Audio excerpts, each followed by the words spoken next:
Reasoning का part number 12 है दोस्तों। आज के इस पार्ट में हम लोग रीजनिंग के टॉप 10 क्वेश्चन करने वाले हैं जो हमारे सभी एग्जामों के लिए महत्वपूर्ण होंगे, चाहे वो हमारा एसएससी सीजीएल का एग्जाम हो, एमटीएस का एग्जाम हो, यूपी पुलिस का एग्जाम हो या सीएचएसएल के एग्जाम ही क्यों ना हो। दोस्तों अगर आपने रीजनिंग के पिछले पार्ट नहीं देखे तो उन्हें जाकर जरूर देखें, क्योंकि हर एक पार्ट में हर एक अलग टाइप का यूनिक क्वेश्चन मिलेगा आपको। क्योंकि दोस्तों जैसे नंबरलॉजी हमारा मान लीजिए एक चैप्टर हो गया, तो उस चैप्टर के मैंने हर एक पार्ट में एक अलग टाइप का क्वेश्चन करा, जिससे हमारे कई सारे कॉन्सेप्ट क्लियर होंगे। तो दोस्तों उम्मीद है आप लोग इस वीडियो को पूरा देखेंगे। तो शुरू करते हैं पहला क्वेश्चन। दोस्तों पहला क्वेश्चन हमारा नंबर एंड लॉजी से कह रहा है प्रश्न चिन्ह के स्थान पर कौन सी संख्या आएगी।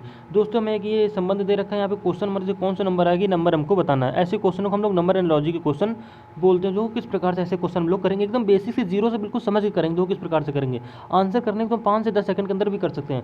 अब देखो दोस्तों आपका मन में लॉजिक क्या होगा कि 7 से 56 हो रहा है और साथ में 8 की गुणा हो रही होगी। ठीक है सबके मन में ये लॉजिक होता है। 7 हमारा क्या हो गया 56 हो गया। लेकिन जिसको अगर 9 में देखो क्या हो रहा है, 9 से अगर 8 में लॉजिक लग रहा है तो हमारा सही है। अब 9 में जब हम लोग 8 की गुणा करेंगे 9 हमारा क्या होता है 72। लेकिन ऑप्शन में तो कहीं 72 दे रही ना है भाई। रीजनिंग ऐसे ही उसी टाइप के सीएमटीएस के पेपर में अब तुम कर नहीं पाओगे। अब देखो इसमें लॉजिक क्या लगना, बस वही तो सीखना, इसलिए बोल रहा हूँ। रीजनिंग के हर पार्ट एक अपने आप में यूनिक पार्ट हो जाता है। अब देखो दोस्तों 9 देखो, अब 7 से 56 बनाया तो 7 56 हो गया। 9 से अब देखो 9 से यहाँ 72 आना चाहिए। 9 जब सेम लॉजिक 7 में 8 की गुणा करें, सेम इसी प्रकार से 9 में 8 की गुणा करेंगे तो 9 हमारा क्या हो गया 72। लेकिन ऑप्शन में कहीं 72 दे रही ना है, हमारी ये लॉजिक नहीं लगेगा। अब देखो इसमें कौन सा लॉजिक हम लोग किस प्रकार से हम लोग 56 बना सकते हैं।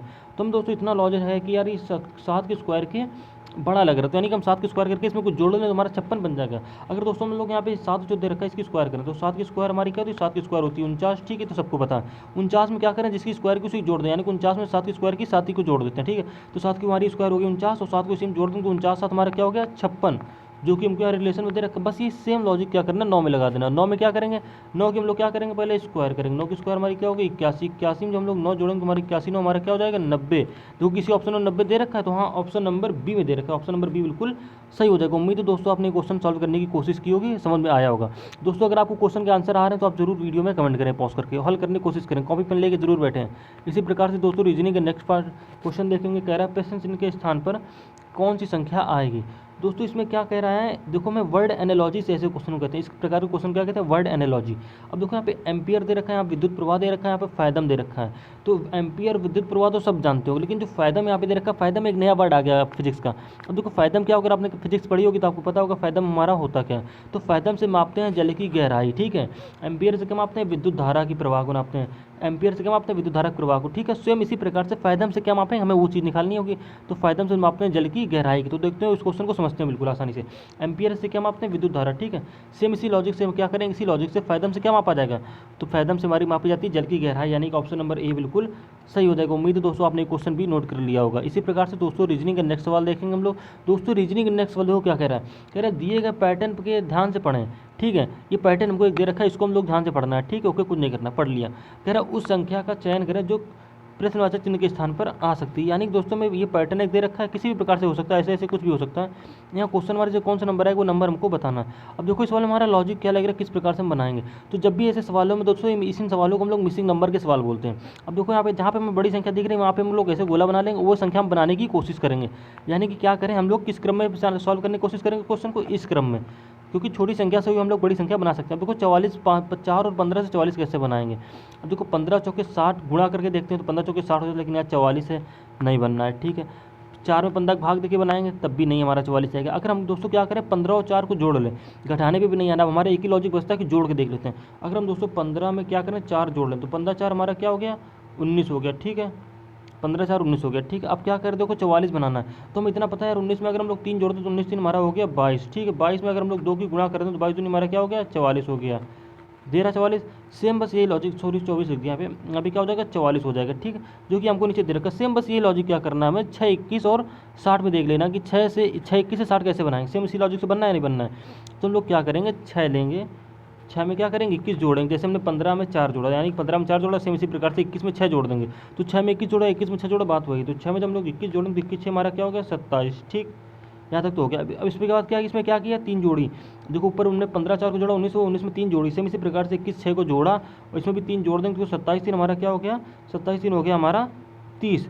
अब इसके बाद क्या कि इसमें देखो 2 की गुणा की थी ऊपर वाले में, तो सेम इसी प्रकार से इसमें भी 2 की गुणा कर देंगे तो 30 दूनी हमारा क्या हो गया 60, यानी कि सेम लॉजिक से हमारा इसमें 60 भी आ रहा है। बस ये लॉजिक हमें क्या करना है, 7 क्वेश्चन मार्क में लगा के मैं 68 की वैल्यू निकालनी, दो किस प्रकार से हम लोग निकालेंगे। दोस्तों निकालने के लिए थोड़ा हमें ये साफ करना पड़ेगा, तो इसको हम साफ कर लेते हैं। अब देखो दोस्तों इसको क्वेश्चन हम लोग किस प्रकार से हल करेंगे, कुछ नहीं करना, बहुत ही सिंपल सा लॉजिक है जो सेम मेथड किया था। देखो 7 क्या करेंगे, 7 प्लस क्या करेंगे क्वेश्चन मार्क, ठीक है। बस जहाँ पे क्वेश्चन मार्क वैल्यू निकालेंगे तो कुछ नहीं करना है, 7 प्लस क्वेश्चन मार्क कर लेंगे, प्लस क्या करेंगे 3 कर लेंगे, क्योंकि हम लोग प्लस 3 भी कर रहे थे। तो 7 क्वेश्चन मार्क प्लस होते 3 करेंगे, तुम्हारा क्या 7 3 10 प्लस क्वेश्चन मार्क, ठीक है। फिर क्या की थी 2 की गुणा की थी, अब इसमें दोस्तों 2 की गुणा कर लेंगे, ऐसे ब्रैकेट बंद करके और बराबर में रख देंगे 68, ठीक है, क्योंकि हमें 68 यहाँ पे लाना है, ठीक है। तो हमें क्वेश्चन मार्क की वैल्यू पता करनी, तो हमें बराबर में 68 रखना पड़ेगा, ठीक है। अब क्या करेंगे 2 के अंदर गुणा करेंगे तो 20 प्लस क्वेश्चन मार्क, एकदम बेसिक से कर रहे हैं 68 यहाँ पे, ठीक। अब क्वेश्चन मार्क इधर रखेंगे, 20 हमारे इधर जाएगा माइनस में हो जाएगा, तो 68 माइनस 20, देखो यहाँ पे दोस्तों 2, 1 मिनट आपको फिर से बता, देखो यहाँ पे 2 की जब गुणा कराएंगे तो 20 क्वेश्चन मार्क 2 10 दूनी 20 हो गया, ठीक है।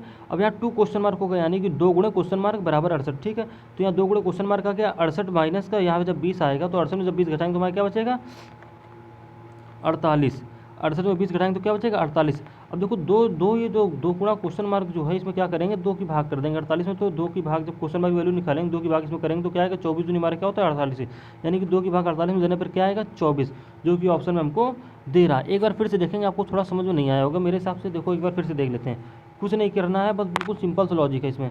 किया क्या है देखो 7 को जोड़ा, ठीक, क्वेश्चन मार्क प्लस 3 जोड़, ऊपर ये लॉजिक किया था ना, ठीक है। फिर 2 की गुणा भी की थी बाद में, तो हम लोग क्या करेंगे इसमें 2 की गुणा भी देखो डायरेक्ट ही कर ले रहे हैं, ठीक है।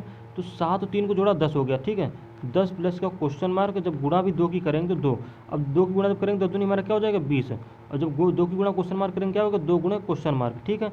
अब बराबर में 68 रख लेंगे, तो 20 में जब लोग 68 घटाएंगे तो हमारा बचेगा 48, 48 में जब क्वेश्चन मार्क की 2 क्वेश्चन मार्क वैल्यू निकालेंगे, क्वेश्चन मार्क इधर रखेंगे और 2 इधर नीचे आ जाएगा, 48 में 2 की भाग करेंगे तो हमारा क्या आएगा 24, जो कि ऑप्शन हमको दे रखा है, यानी कि ऑप्शन नंबर हमारा बिल्कुल सही हो जाएगा। दोस्तों इसी प्रकार से रीजनिंग नेक्स्ट सवाल देखेंगे, उम्मीद है आपको वो क्वेश्चन समझ में आया होगा। इसी प्रकार से दोस्तों रीजनिंग हमारा नेक्स्ट सवाल क्या है, कह रहा है किसी कूट भाषा में यदि पेन को 17 7 17 लिखा जाता है, उसी भाषा में कैप को क्या लिखेंगे।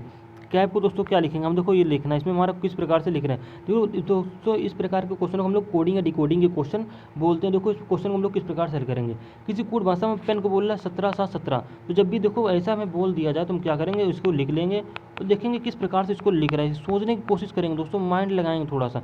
देखो पी की प्लेस वैल्यू क्या होती है हमारी, तो पी की प्लेस वैल्यू में पता है कि पी की प्लेस वैल्यू हमारी क्या होती है 16, पी हमारा किस स्थान पे आता है 16, ए टू जेड के किस स्थान पे आता है 16वें स्थान पे आता है, ठीक है। ठीक है, तो इसमें 17 लिख रहा है तो क्या क्या +1 कर दिया गया, ठीक, तो हमारा 16 क्या हो गया 17 हो गया। सेम इसी लॉजिक से ई हमारा किस स्थान पे आता है, तो ई हमारा आता है 5वें स्थान पे, ये सबको पता होगा यार, बच्चे को पता होगा, ठीक है 5वें स्थान पे आ रहा है। अब देखो यहाँ पे 7 बना रहा है तो उसने क्या किया +2 किया, तो 5 2 हमारा क्या हो गया 7 हो गया।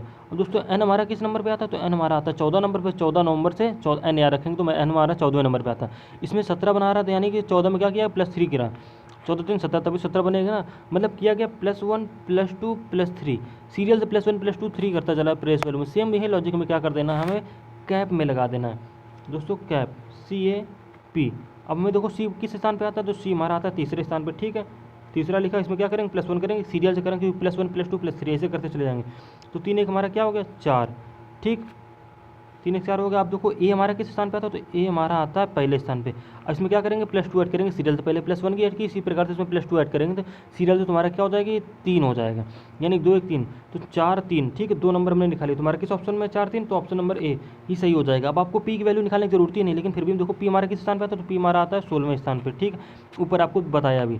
अब 16 में इसमें क्या जोड़ेंगे, अब देखो 1 जोड़ा फिर 2 जोड़ा, आप क्या जोड़ेंगे इसमें 3, तो 16 3 हमारा क्या हो गया 19, यानी कि 4 3 19 हमारा ये कोड भाषा में कैप को लिखा जाएगा, ऑप्शन नंबर ए बिल्कुल सही हो जाएगा। उम्मीद है दोस्तों आपको ये क्वेश्चन भी बिल्कुल समझ में आ गया होगा, नोट भी किया होगा आपने। इसी प्रकार से दोस्तों रीजनिंग हम लोग नेक्स्ट सवाल देखेंगे, कह रहा है प्रश्न चिन्ह के स्थान पर आने वाली उचित संख्या का चयन करें। दोस्तों इस टाइप का क्वेश्चन हम लोग इस पार्ट में पहली बार लेके आए हैं। अब देखो इस क्वेश्चन में हमारा हो गया कुछ नहीं, बहुत सिंपल सा क्वेश्चन है, 2 में 8 की गुणा की, 2 हमारा क्या हो गया 16, सोचने की कोशिश करो गुणे से ही ऐसा क्वेश्चन बनाएंगे, 2 हमारा क्या हो गया 16, 16 में हम लोग +1 करते तुम्हारा क्या हो गया 17 बन गया, देखो 17 बनना सेम इसी लॉजिक से। अब क्या करें 8 की गुणा 17 में करते हैं, तो 17 8 हमारा क्या, तो 17 8 हमारा क्या हो गया 17 8 हो गया हमारा 136, 17 8 हमारा क्या होता है 136, 136 में हम लोग +1 करेंगे तुम्हारा क्या बन जाएगा 137, जो कि हमको यहाँ दे रखा है। बस ये सेम लॉजिक क्या करना है, 8 की गुणा 137 में कर देनी।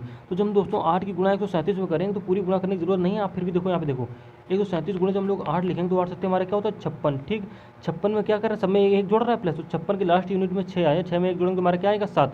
यानी कि क्वेश्चन मार्क की जो वैल्यू आएगी उसमें लास्ट अंक क्या होगा 7 होगा। तो कुछ दोस्तों 7 तो सब ऑप्शन में दे रहा है। आप क्या करेंगे एक संख्या अंक का और गुणा कर लेते हैं। देखो तो 7 × 56 की 6 हासिल, ठीक है 6 हासिल लगा कितना है 5। अब 8 3 क्या होगा 24, 24 पास हमारा क्या होगा 29, यानी कि यहाँ पे दूसरा अंक क्या आएगा 9 आएगा।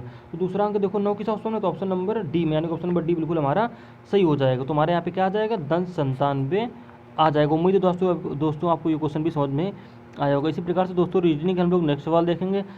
वेन डायग्राम से दोस्तों इस क्वेश्चन को कहते हैं, क्या कह रहा है, उस वेन आरेख का चयन करें जो निम्नलिखित वर्गों के बीच संबंध को सबसे अच्छा संबंध दर्शाता है। यानी कि ईंधन डीजल और तरल में किस प्रकार से संबंध हमारा वेन डायग्राम बनेगा, वो वेन डायग्राम हमको बताना। देखो कुछ नहीं करना दोस्तों, इस क्वेश्चन को कुछ करना ही नहीं, बहुत ही सरल क्वेश्चन होता है नंबर पाने के लिए। देखो ईंधन डीजल तरल क्या है, तो जो हमारे दोस्तों तरल होता है, तरल के अंदर हमारा देखो तरल हो गया, ठीक है दोस्तों, तरल तरल ये हमारा होगा तरल। क्या डीजल जो हमारा होता है वो क्या होता है तरल होता है, एक प्रकार का क्या होता है तरल होता है। ठीक है, सभी जो तरल होते हैं वो डीजल होते हैं, मतलब ठीक है, मतलब जो सभी डीजल होते हैं वो क्या होते हैं तरल होते हैं। डीजल जितने भी होंगे तरल होंगे। लेकिन जो हमारे कुछ ईंधन जो हैं, जो कुछ ईंधन होते हैं वो हमारे सभी तरल तो होते नहीं, कुछ ईंधन हमारे क्या होते हैं, कुछ ईंधन हमारे तरल नहीं होता। जैसे हमारे लकड़ी भी ईंधन के रूप में आ गया, कोयला ईंधन के रूप में आ गया, ये तो तरल हमारे होते नहीं, हमारे इस प्रकार की वेन डायग्राम बनेगा। तो ऑप्शन नंबर बी बिल्कुल सही हो जाएगा। तो हमारे तरल में डीजल तो आ जाएगा, लेकिन हमारा जो ईंधन होता है वो हमारा तरल में पूर्णतः रूप से नहीं आएगा। डीजल तो पूर्णतः रूप से तरल में आ जाएगा, यानी कि ऑप्शन नंबर बी हमारा समझ में आ जाएगा, ऑप्शन सही हो जाएगा। इसी प्रकार से दोस्तों रीजनिंग के हम लोग नेक्स्ट सवाल देखेंगे। दोस्तों रीजनिंग के नेक्स्ट सवाल हमारा कह रहा है दिए गए शब्दों का सार्थक क्रम में लिखिए। यानी दोस्तों यहाँ पे हमें 4 5 वर्ड दे रखे हैं, बोना, खाद डालना, हल जोतना, फसल काटना, पानी देना। दोस्तों ये हमारे 5 वर्ड दे रखे हैं, इनको हमको सीरियल से लिखना है सार्थक क्रम में। सार्थक क्रम का मतलब क्या है, जो सीरियल से होता हो, मतलब जो क्रम वाइज चलता चला आ रहा हो। तो देखो पहले सबसे क्या होगा, ये फसल से रिलेटेड क्वेश्चन है। देखो इस क्वेश्चन को हम लोग किस प्रकार से करेंगे, तो जब भी पहले क्या किस प्रकार से करेंगे, तो सबसे पहले क्या होगा, जब कोई खेती होगी उसमें क्या करोगे, सबसे पहले क्या करोगे हल जोतोगे, यानी कि 3 नंबर पहले आएगा। ठीक है, हल जोतने के बाद क्या करोगे, बोओगे, उसमें हल जो जोतने के बाद क्या किया जाता है, बोया जाता है। ठीक है, उसके बाद क्या किया जाता है, जोतने के बाद क्या किया जाता है, पानी दोगे उसमें, फिर उसके बाद क्या करोगे खाद डालोगे, यानी कि 2 नंबर फिर आएगा। उसके बाद क्या करोगे, जब खाद पानी जो पहले क्या करोगे जोतोगे, ठीक है 3 नंबर आ गया। फिर उसके बाद क्या करोगे बो दोगे, जोतने के बाद बो दोगे, फिर उसके बाद क्या पानी लगा दोगे तो 5वां नंबर आ गया। फिर क्या करोगे खाद डाल दोगे, तो दूसरे नंबर पे यहाँ इधर आ गया। सबसे लास्ट में क्या करोगे, फसल जब तक जोत लोगे, बो दोगे, पानी डाल दोगे, खाद डाल दोगे, उसके बाद क्या करोगे फसल काटोगे। यानी कि हमारा कोड क्या हो जाएगा 3 1 5 2 4, 3 1 5 2 4, ऑप्शन सिर्फ एक में ए है, यानी कि ऑप्शन नंबर ए हमारा बिल्कुल सही हो जाएगा। उम्मीद है दोस्तों आपको ये क्वेश्चन बिल्कुल समझ में आएगा, बहुत ही हलवा टाइप का ये क्वेश्चन था। दोस्तों रीजनिंग का नेक्स्ट सवाल देखेंगे हम लोग। दोस्तों रीजनिंग का नेक्स्ट सवाल हमारा वर्ड एनालॉजी से है। देखो इस टाइप के क्वेश्चन भी अक्सर ही एग्जाम में पूछे जाते हैं। देखो इस टाइप के क्वेश्चन में हमारा किस प्रकार से लॉजिक इसमें लग रहा है। कह रहा है दिए गए शब्दों में सही विकल्प को चुनें। यानी कि जो मुक्केबाजी का जो संबंध हमारा रिंग से, वही सेम प्रकार से क्रिकेट के संबंध या किससे होगा ये हमें बताना, कुछ नहीं करना है। देखो मुक्केबाजी और रिंग के बीच क्या संबंध रखा रहा है पहले हमें समझना है। तो मुक्केबाजी हमारी जो होती है वो किस प्रकार एक प्रकार का खेल है। ठीक है, ये कहाँ खेला जाता है, रिंग में खेला जाता है। ठीक है, सेम इसी प्रकार से क्रिकेट भी हमारा एक प्रकार का खेल है, कहाँ खेला जाता है, तो क्रिकेट के लिए ज़रूरी होती है पिच। आपने सुना होगा क्रिकेट में पिच बढ़ गई हुई। तो ऑप्शन नंबर ए बिल्कुल सही हो जाएगा। उम्मीद है दोस्तों आप लोग कॉपी पेन लेके बैठे होंगे, हमारे साथ सारे क्वेश्चनों को हल करने की कोशिश कर रहे होंगे। दोस्तों इसी प्रकार से हम लोग रीजनिंग का नेक्स्ट सवाल देखेंगे। दोस्तों रीजनिंग का नेक्स्ट सवाल हमारा कोडिंग और डिकोडिंग से कह रहा है किसी कूट भाषा में सैड को 15 लिखा गया है। इस टाइप के क्वेश्चन भी दोस्तों MTS, serial, CHSL, UP police, Delhi police, Bihar police सभी एग्जामों में पूछे जाते हैं। देखो यहाँ पे सैड को लिखा गया 15, तो सेम उसी भाषा में मंकी को क्या लिखा जाएगा। दोस्तों जिस प्रकार से हमारा SAD को 15 लिखा, पहले हम देखेंगे किस प्रकार से 15 इन्हें लिख रहा है। देखो अगर प्लेस वैल्यू के हिसाब से सोचे जोड़ रहा हो तो नहीं कर पाएंगे, क्योंकि एस बहुत ही बड़े नंबर पे आता है, 15 से ऊपर नंबर पे आता है। तो हमारा क्या होगा 15, तो सिर्फ इन तीनों को मिला के 15 लिख रहा है, एस तो सिर्फ 15 नंबर से ऊपर आता है, हमारी लॉजिक इसमें नहीं लगेगा। अगर दोस्तों जब भी हमारे इस प्रकार के सवाल हो तो क्या करें, इसमें SAD कितने लेटर इसमें टोटल हो गए हमारे, तो 3 लेटर हो गए। ठीक है, अब 3 से 15 बनाने के लिए क्या करें, इसमें 3 में 15 बनाने के लिए क्या करें 5 की गुणा कर दें, तो 3 बच्चे हमारे क्या हो गया 15, जो कि हम कोड में दे रखे हैं। बस इस सेम प्रकार से हम क्या करेंगे मंकी MONKEY जो मंकी दे रखा है इसमें कितने लेटर है हमारे 1 2 3 4 5 6, तो 6 में किसी गुणा करा देंगे, 5 गुणा करा देंगे। जैसे हमने ऊपर 3 लेटर थे 5 गुणा करा दिए, सेम इसी प्रकार से 6 लेटर है 5 गुणा करा देंगे, तुम्हारा क्या होगा 6 5 हो गया 30। 30 किस ऑप्शन में, तो ऑप्शन नंबर बी में, यानी कि ऑप्शन नंबर बी बिल्कुल हमारा सही हो जाएगा। इसी प्रकार से दोस्तों रीजनिंग हम लोग नेक्स्ट सवाल देखेंगे। दोस्तों रीजनिंग का नेक्स्ट सवाल नंबर ऑफ सीरीज से। दोस्तों ये क्वेश्चन तो अक्सर प्रीवियस का ईयर का क्वेश्चन है। देखो इसको क्वेश्चन हमारे कौन सा लॉजिक लग रहा है, कह रहा दी गई श्रेणी में उचित संख्या भर के सही विकल्प को चुनें। यानी कि जो जो श्रेणी दी रखी है यहाँ पे क्वेश्चन हमारी जो कौन सी संख्या भरनी है वो उसी संख्या हमको भरनी है। सबसे पहले भरने के लिए क्या करना पड़ेगा, क्वेश्चन के बारे में जानना पड़ेगा इसमें कौन सा लॉजिक हमारा लग रहा है। तो देखो दोस्तों क्या हो रहा है, सीरीज में 12 से 24 हो रहा है, ठीक है, 12 का दोगुना हो गया। फिर क्या हो रहा है, 13 से 26 हो रहा है, यानी 13 का दोगुना हो गया। तो इसमें क्या लॉजिक लगेगा कि 26 का दोगुना कर देते हैं। तुम्हारा देखो ऑप्शन में दे रहा है, तो 26 का दोगुना हमारा होता है 52। 52 किसी ऑप्शन में है तो ऑप्शन नंबर डी में, यानी कि ऑप्शन नंबर डी बिल्कुल हमारा सही हो जाएगा। दोस्तों इस क्वेश्चन में तुम्हारा 20 सेकंड का भी टाइम नहीं लगा, 5 सेकंड का ओनली टाइम लगा होगा। उम्मीद है दोस्तों आपको ये क्वेश्चन समझ में आया होगा और आपने सारे क्वेश्चनों को किए होंगे, हल किए होंगे, कॉपी पेन लेके बैठे होंगे, जरूर आपने नोट किए होंगे। दोस्तों जिन क्वेश्चनों को आपको आंसर आ रहे थे उनको वीडियो में कमेंट जरूर कर दीजिए, जिससे आपको पता चले कि आप लोग कितना कर पाते हैं, कितना मॉक टेस्ट के रूप में। दोस्तों इस वीडियो को जरूर देखिएगा। दोस्तों उम्मीद है आप लोग रीजनिंग के पिछले पार्ट जरूर देखें, क्योंकि इसमें हर एक पार्ट में एक अलग टाइप का क्वेश्चन है, जिससे आपको आने वाले एग्जाम में बहुत ही हेल्प मिलेगी। जय हिंद, जय भारत।